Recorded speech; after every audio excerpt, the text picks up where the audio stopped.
Tea with Tobi. Tea with Tobi. Tea with Tobi. Tea with Tobi. Tea with Tobi. Tea with Tobi. Tea with Tobi. Tea with Tobi. Tea with Tobi. Welcome to Season 5 of our Tea with Tobi podcast. This season, our focus is all about elevating social care, and we touch on a number of key and topical subjects vital to growing care organisations.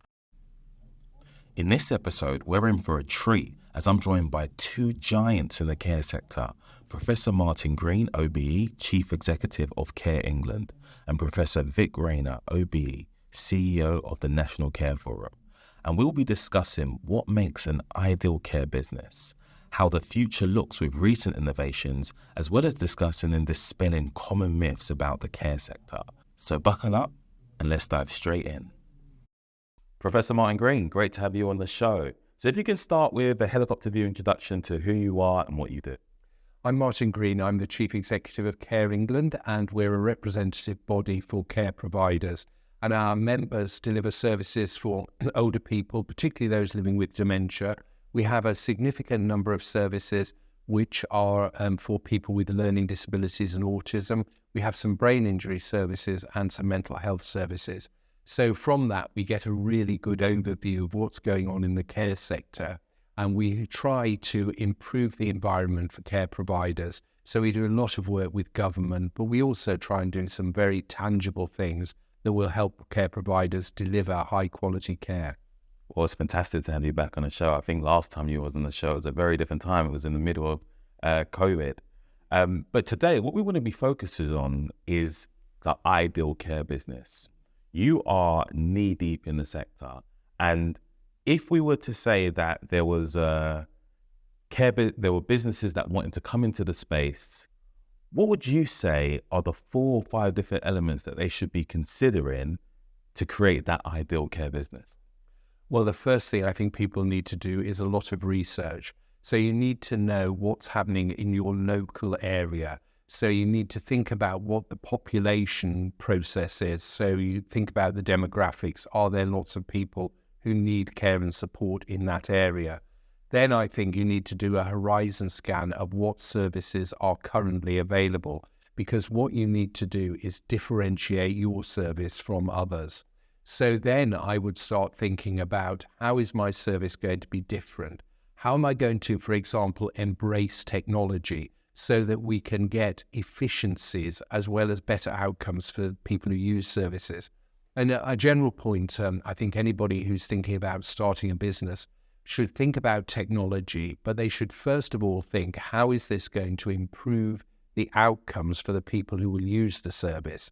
Then you need to think, how is this going to produce efficiencies within the business and make it much more efficient to run that particular business? I would also say you need to be mindful of where you're going to get the staff from. So you're going to have to think that it's a very competitive area. We have significant numbers of vacancies in social care. So anybody who's starting a new business must think, how am I going to attract and retain the right staff? So first of all, I think that's about the value proposition. So core values of the business, how is that going to connect with potential staff? Then I would say, how are you going to make sure that it's a good quality working offering that you're offering people? So think about not only pay and conditions, think about flexibility, think about training, think about how you are going to differentiate your service and make it a destination for people who want to work in care. And then finally, I would think about, if it's successful, how am I going to scale it up? And how am I going to scale it up in a manageable way? One of the challenges for any business is to get the pace of upscaling a business right. And if you do it too quickly, it's not sustainable. So I think those are probably the elements I would think of if I was considering starting a care business now. There's some great elements, and let's dive into some of them in a bit more detail, starting with technology and recruitment. From your perspective, have you seen maybe some of the members who are doing some really interesting things, particularly around technology and recruitment? Yeah, well, let's take the technology piece first. I mean, I've seen some really fantastic work being done by some of my members. I'm particularly thinking of the work that Majestic Care is doing. Angela Boxall is a fantastic leader in the care sector, and she has been spearheading some wonderful initiatives, including things like Alexa for care homes. Now, what was really great for me was that when they talked to me about Alexa for care homes, I said to Angela, I want to go and talk to residents and staff because I want to understand the difference it's making. And I went to Cavendish Park in Evesham, and I had a fantastic day there talking to residents, talking to staff about the impact Alexa was having. Now, one of the things that was great was I talked to residents who said it had really made a difference to them. So I talked to one lady who had very severe arthritis, and she said to me, you have no idea how many times I dropped the remote control and then suddenly the channel changed. I used to have to press a call button. Somebody would then come. By the time they'd arrived and put the channel back, 10 minutes of the program had gone. She said, I now just sit and say, Alexa, BBC Two, and on it comes. Similarly, she said, if I want a drink, I can tell Alexa I want a drink. It goes straight to the catering team, who then bring a drink. So that was also very evident at how it was driving efficiencies in the business. So rather than staff having to come and ask people what they wanted, people were able to directly put their needs into the system. The other thing that was great was I talked to two residents who told me that they could speak to each other in a really easy way. So one lady said her friend, it lives in the other part of the building, but she would say to her in the morning, what time are you going down for breakfast? Let's meet and have breakfast together. Similarly, people were being in contact with their families. So this was giving people a much better life experience. From Angela's point of view, as the CEO of that organization, though, she was also seeing not only the benefits to the people she supported, but she was seeing it driving efficiencies in her business. It was enabling staff to do the really important work of caring rather than the logistical work of organizing and behind-the-scenes stuff. So I think that was a really good example of technology making a difference. Just to touch on that, that's super powerful because those examples are intangibles you probably won't hear about, but actually to the individual, they've got complete control of their life now. Do you know, absolutely, Toby. And one of the things that I felt was great was this was giving people autonomy, choices, and control. And the other thing that's really interesting about that particular system is it's not hugely expensive. And so some of the technology that I've seen that's made the biggest impact has been relatively cheap. So another example, I went to a care home in Lincolnshire, and there was a man there who was living with advanced dementia. He'd been into hospital 5 times in 4 months because of urinary tract infections. They fitted him with a relatively cheap Fitbit.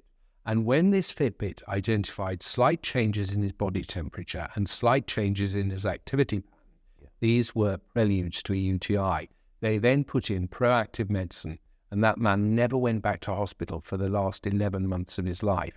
Now, that was good for him, but it was good for the system. So technology there was making a difference to the person and to the system. And when we get technology right, it has those dual benefits. I love that example because I'm actually wearing a Fitbit, but I'm also wearing a Whoop as well. And I don't know whether you heard an Oura ring. It's what high-performance athletes use to assess themselves. I also think there's going to be a world where these devices are used to prevent illness.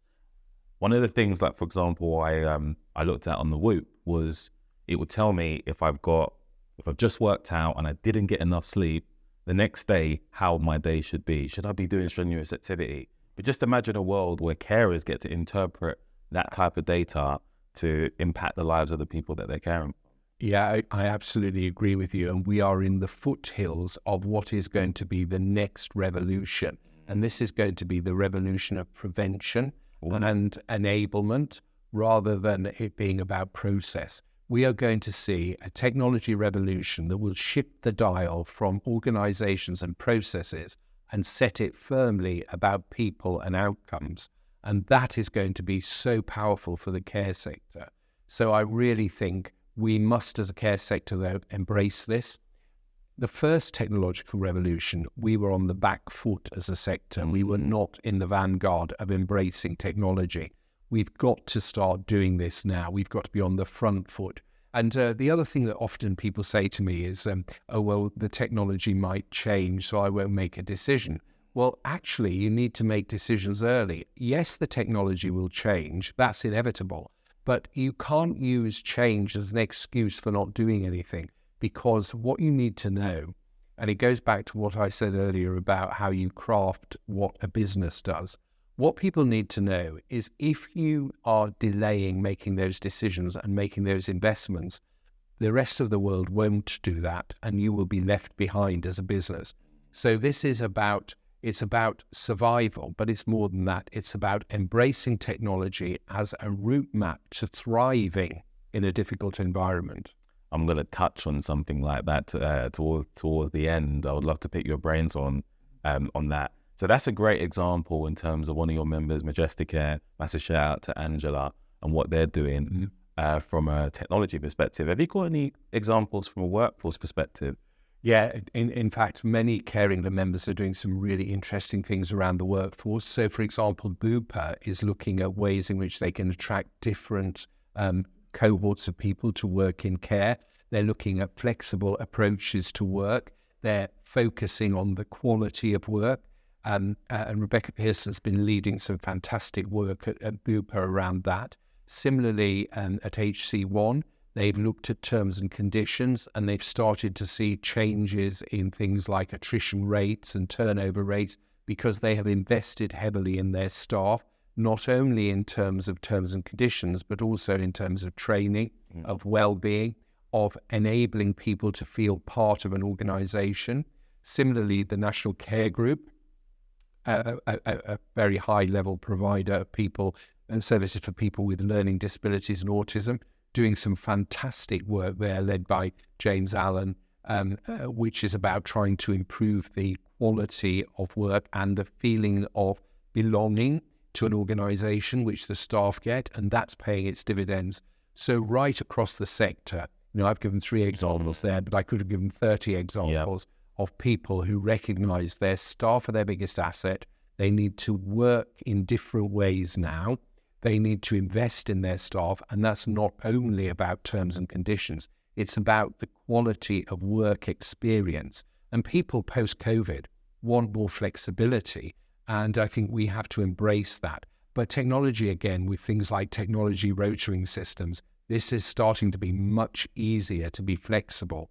And for example, older workers who've been attracted back to organisations like Bupa, what you'd find is they live and work in the same area. So what you then find is if a member of staff doesn't come in, you can ring up another member of the team and say, can you do an extra shift? And often they can say, I'll be there in 10 minutes. And also, people often don't want to have either a 17.5-hour or a 35-hour contract. They want much more flexibility, and particularly people who might be early retired. But they are able to not only do some work on a planned rota, but they're often available to fill gaps, which is a much better and much more cost-effective way of filling gaps than agency staff, for example. Absolutely. And it's so great to hear so many examples of care providers really doing great things when it comes to technology. 2024 was probably the year when AI became mainstream. So let's talk about AI.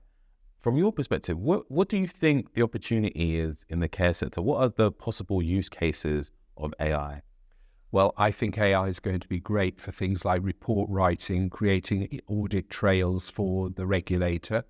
I think also AI is going to be able to identify patterns that might then give you some pointers to things like how people are going to respond to changes in medication, falls processes. And I think there are some specific things like Socio, which is doing some work on falls, which is incorporating AI and enabling people to then predict and stop people falling.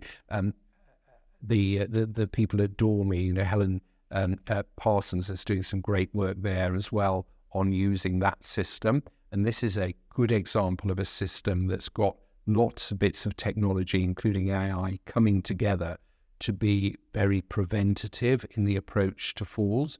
So I think there's a real opportunity for us to use AI. And again, we need to be on the front foot here, not at the back. Absolutely. And there are going to be a whole load of people who are going to be coming into the sector, and let's say they're watching this. A load of people and the general public have a lot of preconceptions of the care sector. Can we talk a little bit about some of those myths, and let's try and bust them? What would you say for someone coming in is the current preconception of the sector? What are some of the myths? And let's touch on those and talk through those. Well, I think, for example, there is a myth that it is not keeping up and up pace with technology, for example. Now, I've given loads of examples where it is taking technology, and that's really changing the experience of people who use services. There is a myth as well that when you particularly go into a care home, that your life finishes. Well, actually, I spoke to a woman. It was really interesting. She had been living in her own home, frightened at night. Her husband had died 7 years ago. And she said a really powerful thing to me. She said, when I came to this care home, I thought it was the end of my life. Yeah. Little did I realize it was the start of a new chapter. And she said, I'm doing things now that I haven't done since my husband died all those years ago. You know, for example, she said, I used to be at home on my own, never saw anybody. When I came into this care home, one of the things I realized was I was shabby. And she said the care home then arranged for the hairdresser.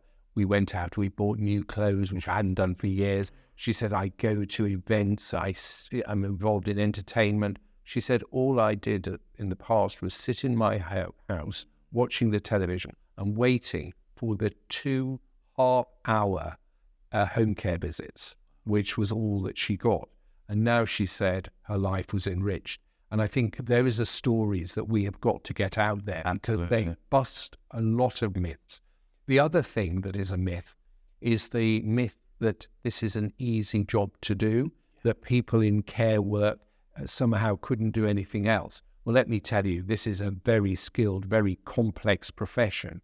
And, you know, not only do you have to understand people, but you've got to understand things like, you know, the massive amounts of support people need, people with comorbidities, people with significant drug regimes that you have to support them in and enable them to live well. And the myth that somehow this is an unskilled occupation, this is a very highly skilled, very complex thing to do. And the people who do it well are absolutely outstanding. And we've got to get that message out as well. But we've got to also recognize in pay, in terms, conditions, and in training, the complexity of the work and the skills of the people who do this work. That's a powerful one. I think the recruitment element, just to touch on that, one of the things we've seen in terms of running recruitment campaigns and working with care providers is the resilience piece. The care, you know, from the general public's perception, maybe if they've seen the TikTok videos during COVID and people dancing, they might just think, oh, you know, these people are just doing X, Y, and Z. But actually, it takes a lot of resilience. You know, there could be something not so great that happened the previous night. That person has to go to bed, wake up, be smiling, ready to serve again. And also with technology changing, the role is changing. That interpretation piece, I love the prevention revolution. That's going to be so vital. Exactly. And you know, Toby, one of the things that you're so right about is that people have to be really resilient because they deal with amazingly complex issues. And also, I think, you know, one of the things people need to understand, particularly around services for older people, is that people are constantly dealing with what I describe as professional bereavement. Now, interestingly, if you're working in a hospital, you might have contact with somebody who dies for 2 or 3 days. If you're working in a care home, it might be 2 years, and you've built up a relationship with that person. And when that person dies, you go through a bereavement process, and people don't acknowledge that. And there is a myth abroad that somehow you just should get on with it and you're never affected by these things. Well, of course you're affected by these things. You know, I remember being at a funeral and family members saying to me, I think the staff more upset than we are? And I said, yes, well, these staff have been seeing your father every single day and they've built a relationship with him. You have been able to see your father a lot, but it's a different interaction. Yeah. But interestingly, she said to me, it is a different interaction because every time I saw my father, it was a quality interaction. If I'd been looking after him, it wouldn't have been. And she said, I am eternally grateful to the people who looked after my dad so that I could be with my dad as my dad, not as a carer. And I thought that was a very powerful comment. And it really underlines the importance of the work people in care do. Absolutely. Super valid point. Let's talk about a myth that a naysayer would say. Robotics, we don't want robotics in care. It's so impersonal. What would you say to that? Well, interestingly, I was very interested in looking at a video of a robot that was being used to toilet people in Japan. And I thought, oh, this is very impersonal. And then the person who had been toileted said, I feel so much better that it is something that doesn't have a sort of human aspect because I don't want the indignity of somebody engaging with me at that most personal moment. And the robot does everything that's needed to be done to enable me to have the privacy to be toileted. And I thought that was a very powerful comment. And one of the things that I think is really interesting is that we should let service users be the definers of whether or not they think it's appropriate. And in lots of cases, robotics can be really, really helpful to people, particularly because they can respond to people in real time. And, the example, for example, that I gave of the lady who had home carers for 2.5 hours, if she'd had a robot in her house and she wanted to pick up the newspaper, that robot might have been able to do that when she wanted it, not her having to wait 2 hours for somebody to come in and say, can you give me the newspaper? So I think, first of all, we need to look at the potential of robotics. Secondly, we need to let people who use services be the definer of what they want and when they want it. And we also need to understand that element of if a person is doing some things, that does sometimes compromise somebody's dignity, where a robot might be able to do it and maintain people's privacy and dignity. So I think those elements need to be factored into this debate about robotics. 100%. And I also agree. It's a perspective thing because, as you were just saying that example, me and my wife, we spent our anniversary at the Shard. And in the Shard Hotel, they've got this very advanced robotic toilet as well. And people are paying top dollar for that. So actually, in these hotels, what could be seen as first-class service, actually having this type of technology in care homes is absolutely first-class service. Yeah, exactly. And I think it's about redefining what we mean by independence. Because one of the things that I think is so difficult for people as they get frailer or they have life-limiting conditions or indeed they have things that stop them doing things like a stroke, for example, it's that loss of control. Now, if robotics and technology can give them back control, that really helps them to manage their lives and also to feel that sense of them being the driver rather than other people doing things to them, them being the people who initiate what happens when. Fantastic. Look, I could speak to you all day, but listen to this. I'm looking at my producer waving me down, but we've got a special question we're asking, a bonus question to all our guests for this season. And that question is, forgetting about the how, in an ideal world, if there was one thing you would implement that will make a positive impact to the care sector, what would it be? I think parity of esteem with care workers and health workers. Actually, we do the same job. The world thinks that health workers are absolutely wonderful and they don't understand what care workers do and they don't realize that care workers are equally wonderful. And if we got that parity of esteem, a lot of the other issues, like the workforce challenges, I think would go away. And it needs to be a parity of esteem, which also incorporates a parity of remuneration and a parity of some of the other things that people get in health that we don't get in social care, like pensions, for example. Absolutely. Totally agree. Professor Martin Green, thank you so much for joining the show. Thanks, Toby. So great to be back. So my name is Vic Raynor, and I'm the Chief Exec of an organisation called the National Care Forum, which works with not-for-profit care providers. Fantastic. Now, Vic, it's awesome to have you back on the show. In Tea with Tobi fashion, we're going to dive straight in, and we're going to take this from a different perspective. And this is the ideal care business. Now, if we were to focus on the new wave of operators coming into the sector, the next generation, and if they were to watch this episode before they start crafting and building their care business, how would you describe the ideal care business? Before we dive into the answer to that question, did you know 73% of people expect organizations like yours to understand their unique needs and expectations? And a whopping 98% of professionals say that they've benefited from automation as it allows them to save time and focus on more customers. 98%? That's almost everyone. Want to find out more about what your customers expect from your service? Download Salesforce's State of Service report to discover the trends in the market and keep your business in the know. The direct link can be found in the show notes below. Now back to the episode. Well, it's pretty obvious for me, really. So I would say those new wave of care providers should be not-for-profit organisations. Well, in that case, let's dive into that a little bit more. Okay. So from your perspective, what would you say the benefits are for not-for-profit care? Okay, so there's lots of, let's unpack this a little bit and try and be clear. So first of all, there are lots of different models of not-for-profit organisations. So amongst our membership, we have a full range of those. So they will include the traditional charity that people think of who might offer a range of different services in a local community, and they might be a very small organisation who perhaps offers one care home or a single home care service or a day service or something like that.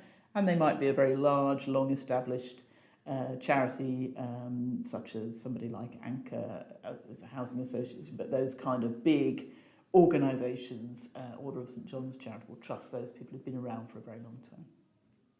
So charities is one model of that.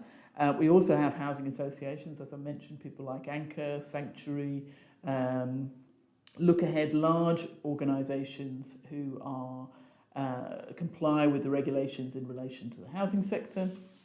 And we also have newer models that have developed in the last 15, 20 years, so community interest companies, those that are non-shareholding, KICs is the term for those that are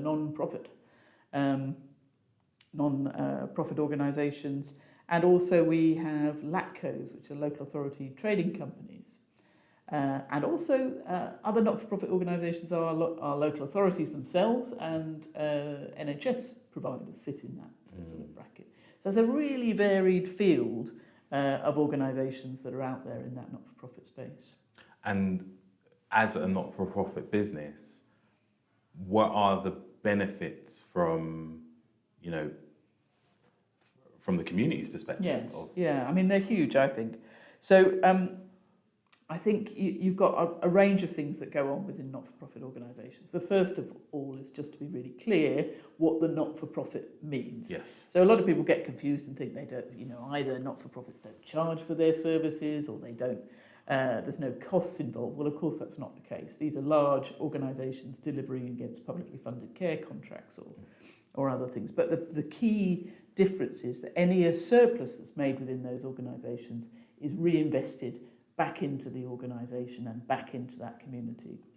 So it's going into either the workforce, it's going into better care delivery, it's going into buildings that are, if it's a residential setting. So any of that surplus is being reinvested back into that community, and I think that's the really important element of all of this, because we're sitting in a country, that's had austerity for the last 13 years, for example. So any publicly funded money that has gone into care services, I think, should be going into those that are not for profit and are going to make sure that any surplus made within that is for the training of the staff, the better quality of care for people, and a reinvestment in that community. And I can probably imagine that there's benefits from having that sort of governance board as well. Yeah, Absolutely. So, lots of these boards will be governed in different ways, but they will all have a sort of central focus around the kind of values and principles. If they're charitable, they'll have a charitable constitution that they have to, and articles they have to sort of fit in with, which talk about what their charitable purpose is in those areas. So definitely governance. And what that often means, particularly for local not-for-profit organisations, is that board of governance is drawn very closely and very locally from that community. So the community has a real voice in terms of how that organisation is run. Brilliant. And one of the things we're seeing for-profit organisations a lot is this big buzzword of ESG. Yes. Whereas some of the elements are... Well, yes, we've got a big head start in relation to that, particularly in terms of the kind of governance side of things, as I've explained, but also in terms of that sort of social element of it as well. So organisations that are already fully understanding their roles as a kind of within that society, within that social setting. And what about the public's perception? Do you think they have a different view of not-for-profit care? Yeah, I think they do. I mean, we did some research in about 2020, I think it was, asking the public what they wanted in terms of who they wanted to deliver their care for them. And within that, 75% of those responding wanted either not-for-profit or public services to provide their care. And I think there's a really interesting thing to have a look at, Toby, in the context of what's happening in Wales at the moment. So in Wales, there has been a sort of statement by the Welsh Government and an open consultation that's been going on to try and eliminate any commissioning of for-profit services for children's services. All right. So they've set out some quite ambitious timeframes in terms of when they want to achieve that, but by 2024 they don't want to commission any new for-profit children's services in that context, and then by 2026 they want all providers to have converted into not-for-profit provision. Now we don't have that here, but we do have some vehicles that commissioners could think about how they utilise more effectively, particularly the Social Value Act, which is encouraging them to look at those broader societal contributions that publicly funded services make. One of the things that is also a great benefit to communities is often not-for-profit organisations can bring in lots of volunteering, for example. So connections with the community, where they are perhaps making strong connections with local church and community groups, perhaps with children's groups, scouts, cubs, brownies, primary schools, those kind of things. There might be some long-term connections with those organisations. There might well be people who want to come and volunteer in. So one of our members, for example, MHA, they have a very extensive volunteering programme that enables them to support lots of people at home, as well as adding extra capacity and support into the care settings as well. Not replacing paid staff's roles, but adding value to support people who perhaps don't have other family members who come in and see them as regularly as they might like to. So adding that kind of connection and community in. And that's really handy, especially we know with the recruitment crisis we have. But is there any, we know every single business is different, but is there any sort of data that might suggest not-for-profit care provisions perform better, or any other areas of the business that they perform better than So I think particularly around recruitment and retention, there's been data, prior data, I haven't looked at the most recent data coming out of Skills for Care, but that has suggested that levels of retention, particularly amongst not-for-profit providers, are stronger. And I think depending on which sort of types of services, there's some focus around quality provision as well. And I think if you know, in a way, there's a logic to it, isn't it? So if what you do is you take the surplus and you reinvest that back into either the workforce or the training or the building or activities for people who are living within those services or receiving those services, that's where you can see that reinvestment coming through. So touching on reinvestment, where does innovation come in? I know you're big on innovation. What are some of the trends you're seeing, or the trends you'd like to see when it comes for not-for-profit care? So, well, I mean, I think there's lots of things around innovation that the not-for-profit sector has been traditionally very good at. So if you look at quite a lot of the new models of care delivery that are coming through the village-type models of care. It's been a lot of our members who've been the architects of those models. They've looked at international models. They've brought some of that learning and expertise back to the UK. So organisations like Belong, who have had a really strongly recognised international leadership role around village-type models of delivery. Organisations like WCS Care, who've taken a massive leadership role across the whole sector in terms of how technology is inputted. You've got other organisations like Greensleeves, who've taken some real interest in alternative models of delivery like Eden and Namaste. So, I mean, that's where that innovation sort of starts with. And then I think what you get within the not-for-profit organisations, and certainly we see this very lively, in a very lively way within NCF, is their willingness to share. So there's a massive kind of pool of resource that comes from those organisations that want to work together, that are happy to share and develop ideas together, and lots of partnership that comes through that way. And from a technology perspective, have you got any examples you can maybe share that some of the providers are interested in things? Yes, so some of the things that, where we know members are interested in the same things. So, for example, WCS Care had taken a real leadership around circadian rhythm lighting. And then other members, so like, for example, Parkhaven up in the northwest, had wanted to develop a new home embedding a lot of this technology. So there was a great partnership that developed to share resources and share learning between them. So, awesome. Yeah. And I think, there's lots of great examples where members, so we spend a lot of time bringing members together, and generally what they will do is, if, for example, there's a new piece of technology that somebody's interested in, if someone's already using it, they'll come and share they'll come and give you an open and frank assessment of where they're using it, how they're using it, have they had to change policies and procedures in order for that to happen. So awesome. Now, there's something new that we're doing on the show, and we're asking all guests a particular question, and that's, forgetting the how, in an ideal world, what's something you would implement in the care sector that will make a positive difference? So forgetting the how. Forgetting the how. So I get a bit stuck on the how in a sense, but I think what I would want to see implemented is a kind of real shift in commissioner behaviour. So that commissioner behaviour, in a sense, supporting organisations to either to recognise that not-for-profit provision is a really strong proposal for their locality. So I think seeing them move themselves into a position where they are specifically advocating and making clear that they want to promote the development of the not-for-profit sector in their community. So seeing them very much for people rather than for profit. Awesome.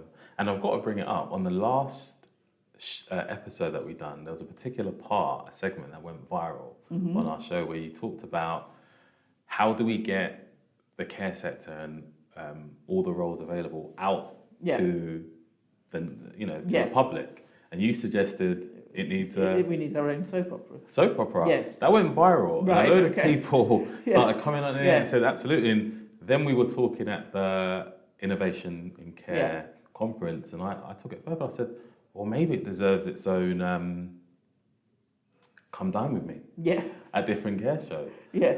But one of the big thing is, I think if I was asked that question, I think, how could we bring more people into the sector through the common means that everyone else learns about everything else? And that's through entertainment and media as well.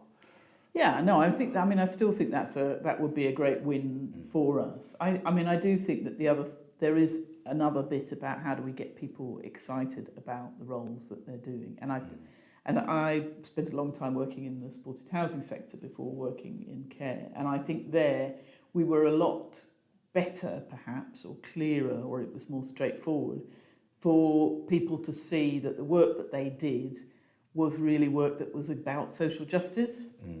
And that felt like, particularly for a lot of younger people, a very different role to come into, one that was actually about enabling people to change the lives that they're leading. And so I think that, this is perhaps it's another kind of something that I say quite often, but I'll say it to you, Toby, anyway, just as well. But that idea that actually if you talk about the health service, you talk about people saving lives.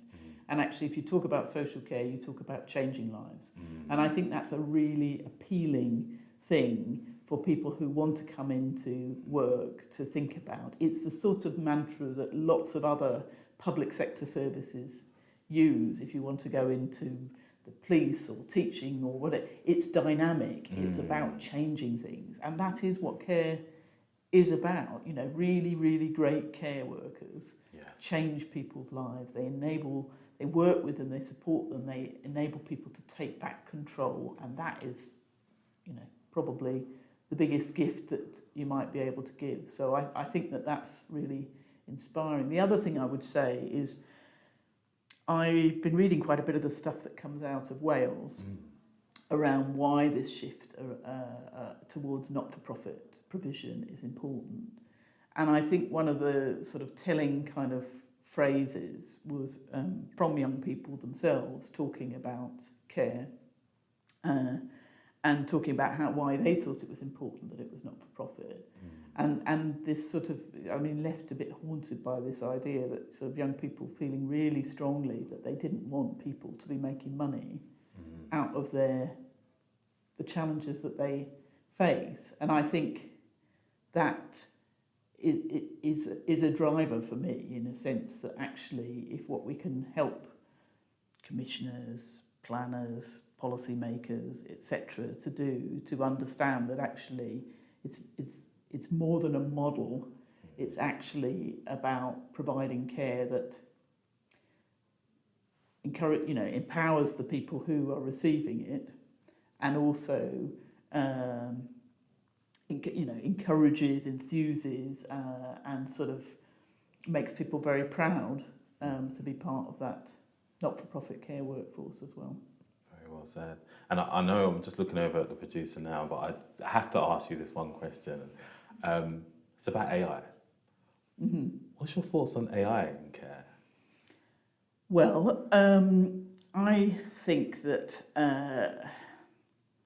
like a lot of this stuff, I think unless we quite quickly come to some conclusions about what the people who work and receive care think AI is going to be important to do, then we'll find that we lose control of it quite quickly. Either that it gets shut down and seen as a really bad thing, or that somebody thinks, somebody finds a reason, a way of using it, and we lose control. So I was running a session on it the other day, and asking people about how they were using AI in the care sector, and largely, so no disrespect to my fabulous colleagues, they were sort of making it up a bit in a way. They were trying a bit of ChatGPT, and they were trying a bit of this, and they were sort of using it to bring policies and procedures to life. And these are all fabulous ways of doing it, but they're not probably going to transform the work world we live in. So I think we need to think about, are we happy with the idea that AI develops care plans? And if we are happy with that, are people who receive care and support happy that what they then see is reflective of their perspective? Do we know how the regulator is going to deal with AI in that sense? And are we clear enough about how AI will help us with the real problems that we've got coming down the line about lack of workforce, about changing demography, about understanding how we showcase and elevate the best of care and enable it to play its proper role in wider policy making, rather than to be seen as the sort of adjunct to the health service. That's it. Only time will tell. So, I don't think we should leave it to time. I think we should tell exactly what needs to happen. And I know that there's lots of people busy thinking about this and working that up. And I just encourage us all to sort of make sure we share the learning. There's a great there's something called the Topol Leadership Scheme. I don't know if you've come across that.